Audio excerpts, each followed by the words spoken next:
Okay, paano buuin yung floppy cube? So, yung floppy cube, tawag dito sa 3x1 na cube, floppy cube. Flat siya kasi, diba? Ayun, madali lang to solve. Walang algorithm dito. Walang algorithm na kailangan para mabuo to. Mas madali ito kaysa sa 2x2. Diba yung 2x2? Yung 2x2, may tatanda kayo, pero ito, madali lang. Like that, man. So, let's start na. So, shuffle muna natin.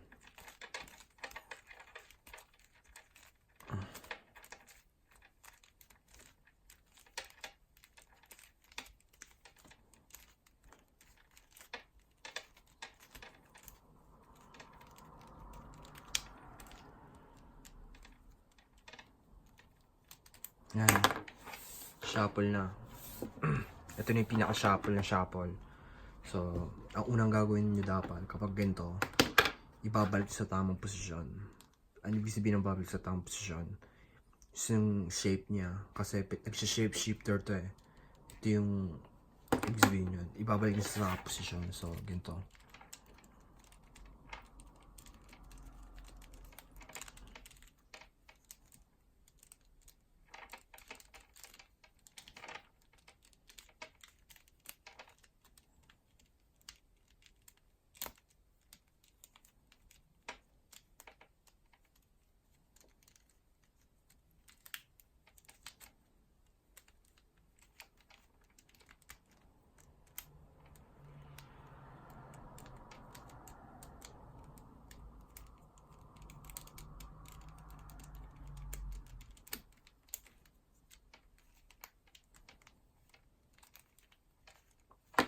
Ayan. Ibig sabihin nabalik na yung sa niya, posisyon. Ganito dapat babalik nyo sa ganito. Ayan. Tapos na yung first step. So, bubuin naman natin na ang dapat yung gawin. Unahin yung mga edge pieces. Yung ibig sabihin yun dito. Ito pati ito.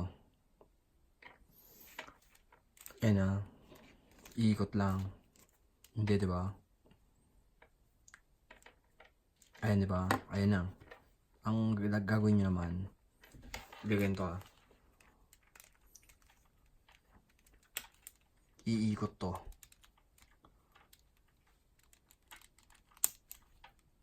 Yan. Tapos ito naman. Super dali.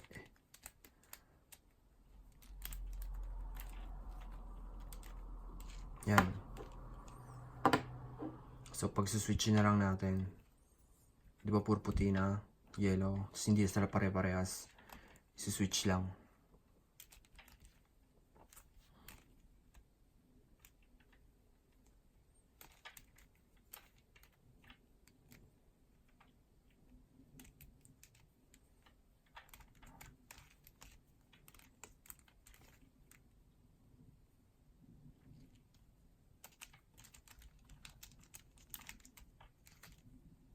Okay, ito na.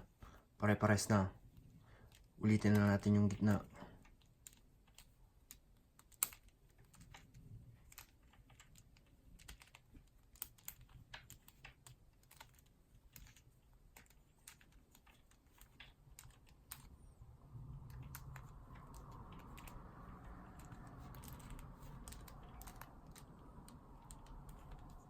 Ayan. So, ganito yun. Ganito yun para solvein yung floppy cube. Walang algorithm talaga. Gagawin nyo lang ganito. Iikot nyo yung gitna. Kasi maiikot yung gitna, diba?